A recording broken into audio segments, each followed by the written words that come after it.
कर याद करता है, जल्दी चली जा, दौड़ी चली जा, अपने अब्बा का जाकर दीदार कर ले। ना मालूम आज के बाद तुझे तेरे अब्बा की शक्ल नसीब ना हो।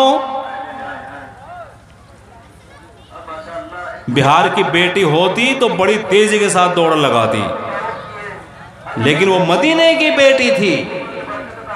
फौरन कासिद को काली कमली वाले मदनी करीम सल्लल्लाहु अलैहि वसल्लम के दरबार में भेज दिया और फरमाने लगी, मेरे आका काली कमली वाले, मेरा शोहर तो घर पे मौजूद नहीं, मैदान जिहाद में गया, तलवार लेकर गया, सरहद पर गया, अपने दीन और ईमान के साथ गया और मुझे घर पर रहने की हिदायत करके गया। मेरे आका आज मेरा अब्बा बड़ा बीमार है, आप मुझे इजाजत दे दो, मैं अपने अब्बा का आखिरी मर्तबा दीदार कर लूं, अपने अब्बा से कुछ गुफ्तगू करके आऊं। मदनी करीम सल्लल्लाहु अलैहि वसल्लम ने फरमा दिया, ओ माई, जब तेरा शोहर घर पे मौजूद नहीं तो मैं मदनी करीम सल्लल्लाहु अलैहि वसल्लम भी तुझे घर से निकलने की इजाजत नहीं देता। शोहर मना करके गया, मैं कैसे इजाजत दूं, नबी ने इजाजत ना दी। 2 दिन गुजरे, 2 दिन के बाद अब्बा का इंतकाल हो गया। फिर कासिद आया, आकर कहने लगा, अल्लाह वाली, तेरे अब्बा का इंतकाल हो गया, तेरी माँ तुझे रो रो कर याद करती है, तेरी माँ का जिगर तुझे याद करता है, तेरी माँ की अतड़ियाँ तुझे याद करती हैं, तेरी माँ कहती है आ जा और मेरी बेटी आ जा, आज तेरा अब्बा दुनिया से रुखसत हो गया, थोड़ी देर में मिट्टी के नीचे चला जाएगा और मेरी लख्ते जिगर आ जा, आखिरी वक्त में आखिरी मर्तबा अपने अब्बा के चेहरे का दीदार कर जाओ। माँ रोती है, खानदान वाले रोते हैं, परिवार वाले रोते हैं, आज हमारी बहन ना आई, हमारी बेटी ना आई, अब्बा का जनाजा सामने पड़ा हुआ है। बेटी ने फौरन काली कमली वाले मदनी करीम सल्लल्लाहु अलैहि वसल्लम का दरवाजा खटखटाया, मेरे आका काली कमली वाले, मेरा शोहर घर पे मौजूद नहीं, घर में रहने की हिदायत करके गया, आज मेरे अब्बा का इंतकाल हो गया, मेरी माँ ने मुझे बुलाया, मेरे आका मुझे इजाजत दे दो, मैं आज अपने अब्बा का आखिरी दीदार करके आऊं। आज के बाद वो सूरत ना मिलेगी, मुझे मेरे अब्बा की शक्ल ना मिलेगी, दुनिया मुझे देखेगी, मैं दुनिया को देखूंगी, मगर मेरा बाप मुझे ना मिलेगा, मेरे आका मुझे इजाजत दे दो। अल्लाह के नबी ने फरमा दिया, ओ माई, जब तेरा शोहर मना करके गया, वो घर में मौजूद नहीं, मैं मदनी करीम सल्लल्लाहु अलैहि वसल्लम भी तुझे घर जाने की इजाजत नहीं देता। कैसे ईमान वाली होगी वो बेटी, क्या ईमान होगा उसका कि बाप की लाडली, बाप का जनाजा, बाप की मोहब्बत सता रही है मगर नबी का फरमान नहीं तोड़ा। सब मदीने वालों ने मशवरा किया कि नबी ने भी इजाज़त नहीं दी, हम भी नबी के ग़ुलाम हैं, इसमें भी कुछ मसलियत है, हम भी नबी की बात को पसंद करते हैं, ये भी अच्छा है, नहीं इजाज़त दे दी, चलो ऐसा करते हैं, इस जनाजे को उठाकर कब्रिस्तान ले जाने से पहले उस बेटी के दरवाजे पर ले जाते हैं। नबी ने बेटी को इजाज़त नहीं दी, लेकिन जनाजे को तो मना नहीं किया ना, इस जनाजे को उठाएं, बेटी के दरवाजे पर ले जाकर रख दें, बेटी वहाँ अपने अब्बा का दीदार कर लेगी, इसके बाद फिर कब्रिस्तान ले जाएंगे। अब्बा के जनाजे को लाया गया, बेटी के दरवाजे पर लाए, दहलीज में बैठक में जनाजा रखा, कफन में लिपटा हुआ, आवाज दी, और इस अब्बा की बेटी आजा, अपने बाप का दीदार कर ले, इसका चेहरा देख ले, ये थोड़ी देर के बाद ये जमीन के अंदर दफन हो जाएगा। किवाड़ बंद करके सब लोग बाहर आ गए। बेटी अब्बा के करीब आई और पांव की तरफ बैठकर रोने लगी, आंसू टपका रही, रो रही। अब्बा का चेहरा कफन के अंदर बंद है।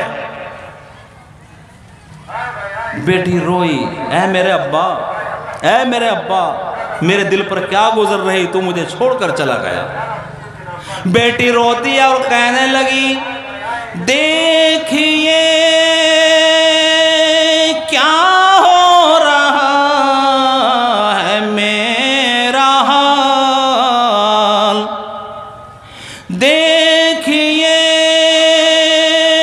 क्या हो गया है मेरा हाल। ऐ अब्बा तेरे गम में रो रहा है मेरा बाल बाल। बेटी रोया करती है, अब्बा का दामन पकड़े बैठी है, अब्बा की पैंतियों की तरफ बैठी है, कफन को हाथ में लेकर कहने लगी, है छुपा मुंह कफन में ए अब्बा तेरा, है छुपा मुंह कफन में ए अब्बा तेरा। कफन खोल कर देखिए क्या हाल है मेरा। ए मेरे अब्बा, आज तुम रुखसत हो गए, तेरी बेटी तेरे जनाजे में शिरकत ना कर सकी, और हाथ झोली आसमान की तरफ फैलाई, कहने लगी, मेरे मौला, मेरा शोहर घर पे मौजूद ना था, तेरे नबी ने मुझे जाने की इजाजत ना दी, मैं तेरे नबी के ऊपर ईमान लाई, मैंने नबी के फरमान को पूरा किया, मैंने घर से कदम बाहर ना निकाला। मेरे मौला, अगर तुझे मेरा ये अमल पसंद आया, इस अमल की बरकत से तो मेरे अब्बा की मगफिरत कर दे।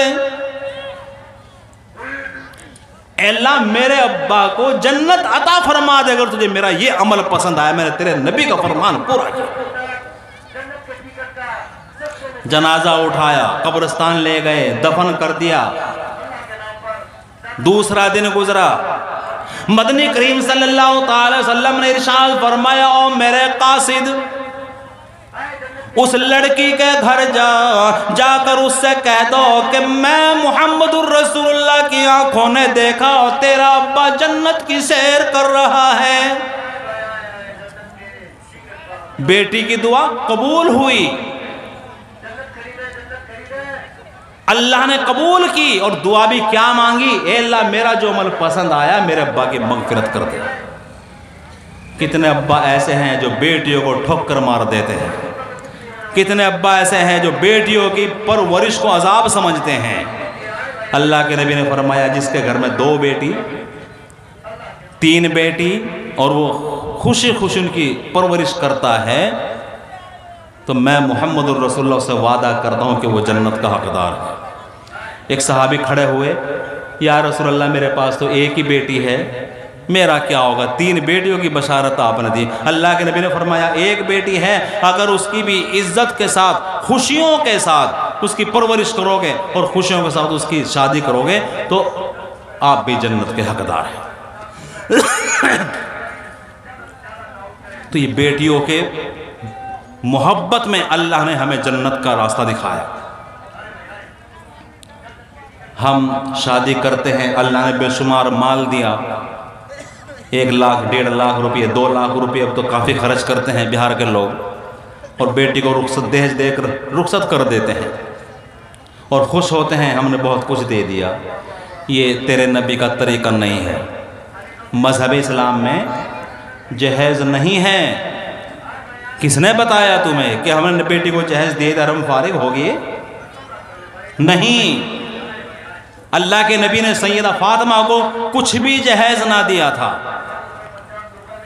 बाज़ उलमा कहते हैं कि वो एक चक्की थी, एक मशकीज़ा था, एक फला था, ये तो था, लेकिन अल्लाह के नबी ने नहीं, ये किसी और ने दिया था। मेरे नबी ने तो एक तिनका भी जहेज में ना दिया। बेटी तो बेटे की तरह दिल का जिगर है, बेटी ससुराल जाए जहेज मत दो। तेरे पास जो मिल्कियत है उसमें 2 हिस्से बेटे के हैं, 1 हिस्सा बेटी का है। इसको कोई नहीं देता। खेत खलियान है, एक बेटा है एक बेटी है। 30 बीघे तेरे पास ज़मीन है तो 20 बीघा बेटा की है, 10 बीघे बेटी की है।